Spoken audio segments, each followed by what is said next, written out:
Here we go again. Hi guys, welcome back to my channel. It's your boy Ameshi. So today I'm reacting to Rwanda geography. So let's watch and learn.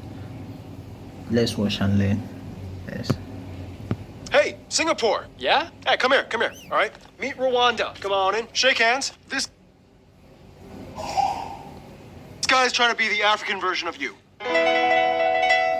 It's time to learn geography now! Hey everyone, I'm your host Barbs. If there was ever a comeback kid story, Rwanda would probably fit the bill. Oh, and just a heads up. Hey guys, this is my buddy Edmund. He's Rwandan. He will be popping in and out of this episode. Hey, that's me. I'll see you guys in a minute. Thank you, Edmund. And with that being said, let's jump into the globe, shall we? Now, Rwanda is starting to make the news a lot these days. Few countries actually have a socioeconomic success story as them, and things are only starting to look brighter. But first, let's look at this little gem of a nation, shall we? The country is just below the equator and is surrounded by four other countries: the Democratic Republic of Congo, Uganda, Tanzania, and Burundi, and Lake Kivu to the west, which they share with the DRC. However, the DRC gets the big island, Ijwi, in the middle of it. To the south, the only territorial dispute they kind of have with Burundi is this 2 square kilometer patch of land known as Sabanerwa. Reason being because the Kanyaru River shifted its course southwards after heavy rains in 1965. No one really pays attention to this though. The capital of the country is Kigali, located near the exact geographic center of the country, and from there the country is further divided into 5 provinces or intara: north, south, east, and west, and Kigali, which has its own provincial status. Kigali, of course, is the largest city with over 1 million people, and it also holds the largest and busiest airport, Rwanda Kigali International. However, just to skip south, Bugesera International Airport is actually currently marked to become the biggest and busiest airport servicing the greater Kigali area, as Kigali Airport has been reaching maximum capacity in the past few years. From there, they have only one other international airport, Kamembe International, located in the western province, close to Lake Kivu, on the border of the DRC. The country has a wide network of paved roads that reach virtually every corner of the country and every main town and city, but essentially all roads kind of stem off of Kigali. Since the country is small and landlocked, they don't have any major industrial shipping ports, and almost all cargo from abroad must be brought in from the port of Mombasa in Kenya or Dar es Salaam, Tanzania. Which is interesting because, funny side note, Rwanda is part of the EAC, or East African Community, an international government organization that acts much like a trade bloc and customs union between 6 countries. Talks have been made by a committee in proposing a huge mega-state called the East African Federation, in which all 6 would potentially become one country, but so far the idea is still in the works. But who knows? Also, weirdly enough, Rwanda is one of the few countries that joined the Commonwealth of Nations that never had a history of being colonized by the British. Anyway, according to the World Bank, Rwanda was titled the most competitive economy in the African continent, as well as the easiest place to do business in Africa. In fact, over $2 billion has been funded by the African Development Bank to construct Kigali Innovation City, which consists of world-class universities, technology companies, biotech firms, and commercial centers providing over 50,000 jobs. Around 95% of the youth are enrolled in schools, and literacy rates have jumped from only about 58% in 1991 to nearly 75% today. How did all this happen though? Well, basically in the year 2000, they had this thing called the Vision 2020, and it was like, okay, guys, we literally just had a genocide and we had to fix things up in our country. Let's get it all done in 20 years. What do we need? We need to rebuild all the lost homes and fix the infrastructure. We need to address the past atrocities and provide social services. We need to clean up all the mess on the streets. Okay, well, we don't have many resources. We are incredibly dense with population. We have a limited budget. What are some cost-efficient methods we could implement?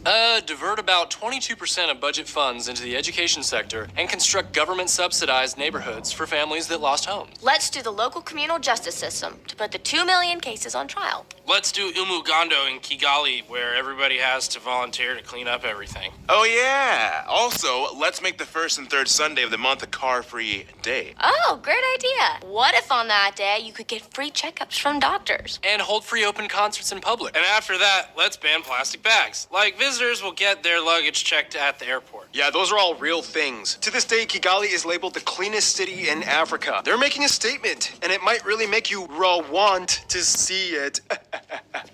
And speaking of visiting, if you do, here's a list of some of the top notable sites you guys, the Rwandan geography people, suggested I mention. Kigali has a lot of genocide memorial sites. Camp Kigali Belgian Monument, the Hotel de Mille Collines, the Ethnographic Museum in Butare, the National Art Gallery in Nyanza. Nyungwe and Butare both have royal palaces. The National University, the Cultural Heritage Corridor, Ibiwachu Culture Center, Ntarama Church, the Congo Nile Trail, the Pufunda Tea Factory, Musanze Caves, the Kuruhimbi Milk Bar, the beaches on Lake Kivu, Ruhengeri and Gisenyi are really cool towns. And probably the most notable spot, Volcanoes National Park, which has an incredibly rare animal that we will discuss in the next section.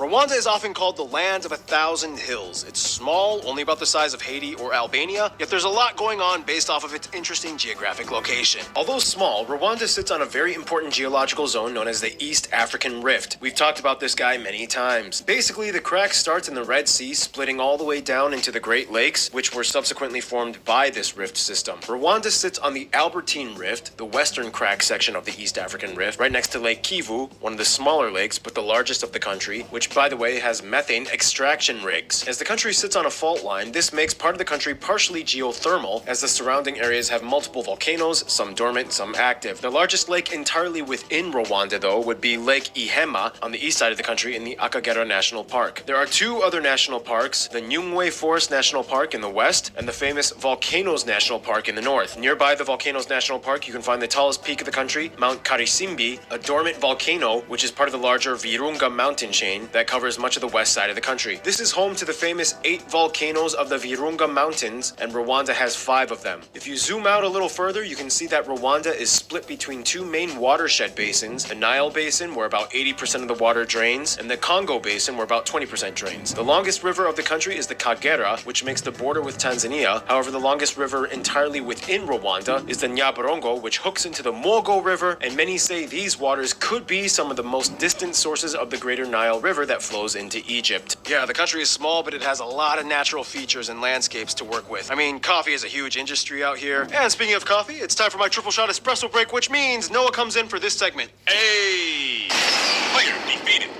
Alright. Rwanda is quite small, but it sits at a relatively high elevation. This means, thanks to the location in a tropic zone along a fault line with volcanic soil close to the equator, Rwanda has the perfect climate and land to produce crops. It also means you'll find the occasional hot spring here and there. And keep in mind, after war and genocide times, much of the country was in need of recovery. They once implemented a 1 cow per family program called Girinka back in 2006. It was like... Okay, we're left with a ton of impoverished and malnourished rural people. How do we help them? The cow is a huge symbol of livelihood in our country. Cows give milk, meat, clothing. Let's give everyone a cow. Okay, but how do we do that? How about we start buying off a bunch of them to distribute to some registered applicants? From there, the first female calf born from that cow must be given to another impoverished family. And the cycle continues. The cycle continues. And since the program was implemented, the quality of life in Rwanda has increased and the life expectancy has risen by nearly 20 years since the mid-90s after the genocide. And today, about 87% of the population have health insurance compared to less than 40% in 2008. One of the biggest draws to Rwanda is that it is one of the only 2 main safe places for people to go and see the incredibly rare mountain gorillas at Volcanoes National Park. Rwanda has the largest population of the animals at about 200, and they are heavily protected. And speaking of animals, here's our resident animal expert to explain. Hey there, guys. It's Gary Harlow here. In Rwanda, basically, the east has more savanna species and the west has more jungle species. In the east, you can find things like hippos, elephants, black rhinoceri, whereas in the west, you find more primates and birds like blue and gold monkeys, great blue tacos, Great blue tacos. great blue turicos, bush babies, baboons, and of course, the mountain gorilla. Nonetheless, the national animal is actually the leopard. Thank you, Gary. Yeah, you're welcome, mate.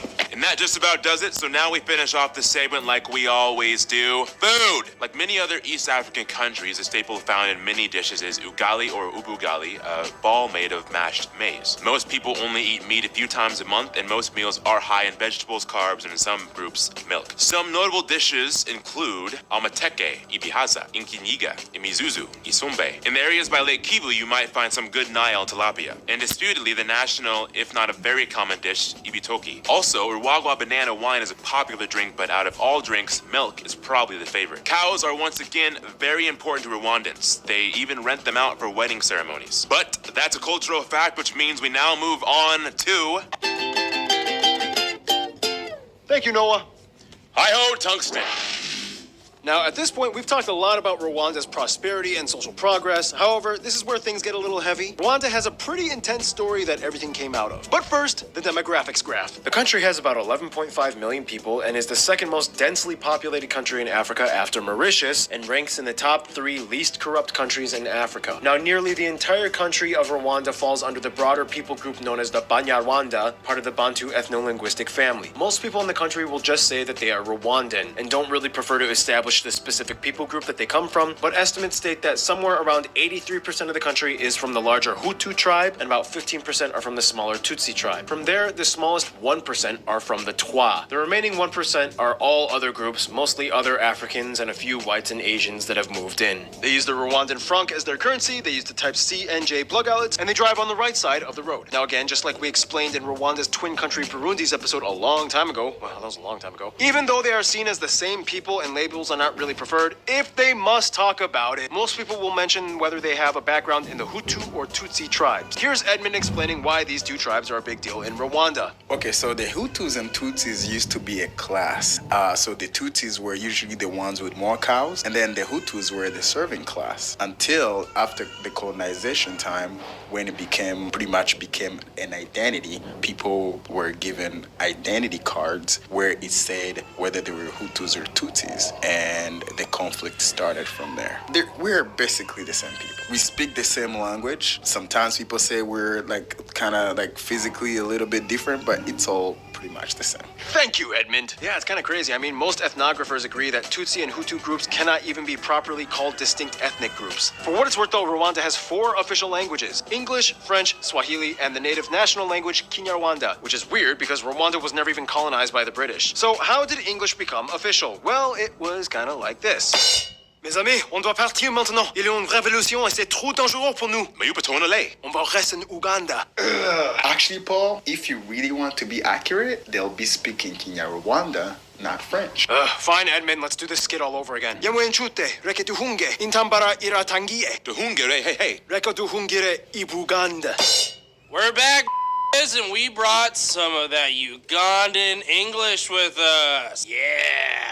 Okay, putting the whole grazing near boundaries of what is acceptable contextualized humor based on historical incidents aside, that's basically how English entered Rwanda, mostly through returning Tutsi refugees that had lived nearly 3 decades in Uganda. In any case, Rwanda is also unfortunately known best by the biggest scar they suffered in history, the infamous Rwandan Genocide. I'm gonna let Edmund explain this one because this is something he knows. The story of the genocide is it goes back into the 50s. That's when the Hutus really started slowly killing the Tutsis, and then some families started escaping. And then in 1994, the plane of the president was shot down at the time. And then that day, that's when the genocide really started. But it was something that built up from the 50s. I was there, and a lot of my neighbors started getting killed, some family members that day. I'm very lucky that I survived. So it ended when the RPF defeated our army, and that pretty much ended the genocide. Yeah, in about 100 days, somewhere around 500,000 to 1 million Tutsis and moderate Tutsis sympathizing Hutus and even some Twas were targeted for slaughter by order of various Hutu military and police leaders. It's estimated about 250,000 to 500,000 women were also raped and attacked with crude killing techniques. In the end, Rwanda lost somewhere around 70% of its former Tutsi population. Moving forward in the right direction is taken very seriously. Today there are 2 national holidays commemorating the horrible incident. Denying or historically revising the genocide story is a criminal offense. In any case, that's the most intense part of this episode. Now let's move towards some culture stuff. What exactly is a Rwandan? Well, Random Hannah is back and she will explain. All right, good to be back. So putting all the heavy incidents we mentioned aside, if we had to summarize the distinction between the 3 main groups, essentially, the Tutsi were affiliated with cattle, the Hutu with farms, and the Twa with forest. Ethnographers speculate that the Twa, a pygmy people group noted... Yes guys, before I forgot, please now, I hope you're enjoying the video and I hope you are learning things that you never knew before. Please and please help your boy like and subscribe to my channel. If you have any video you want me to react in my next video, please put it in the comment section below, so that I will see it now. Please now support your boy now. Let's enjoy the video. Sorry for interrupting you for enjoying the video, but please support your boy.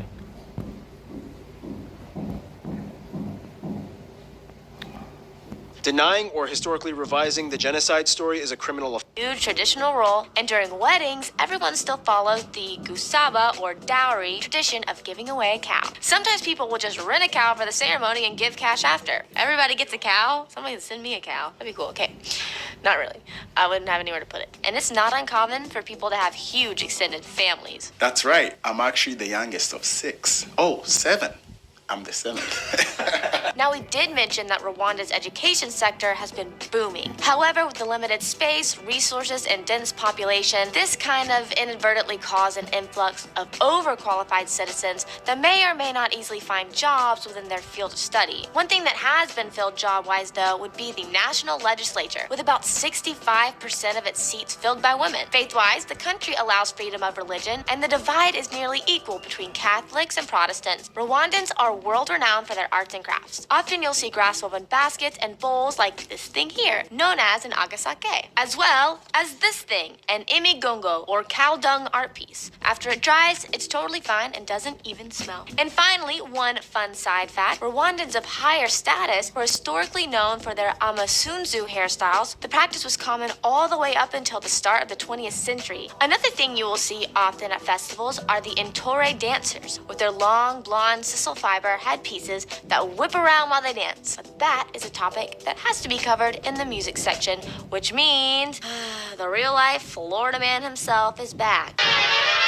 Why, yes, Hannah. I'm Florida man. By the way, Rush is my favorite band. Rest in peace, Neil Peart. That's my commentary. Please don't sue us because, fair use and all that stuff. Anyway, as mentioned, the Intore or the Heroes dance and the Ikinimba are probably the most famous male musical performers in all of Rwanda. Otherwise, for women, the Umo Shagirairo or cattle dance performed by women is the most common and popular show dance. Traditional music in Rwanda, sometimes called gakondo, is unique in that it often follows a 5/8 rhythm, counted as 1, 2, 3, 4, 5, 1, 2, 3, 4, 5, and traditional instruments are typically used like these things right here. Apart from that, modern music in Rwanda has made a huge rebound since the early 2000s, mostly in genres like hip-hop, R&B, gospel, and East African Afrobeat. Jean-Paul Samputu probably being one of the top notable figures. Today, the industry is growing and huge festivals like Kigali Up have started, and even reality singing competition shows like Primus, Guma Guma, Superstar. And thank you, Keith.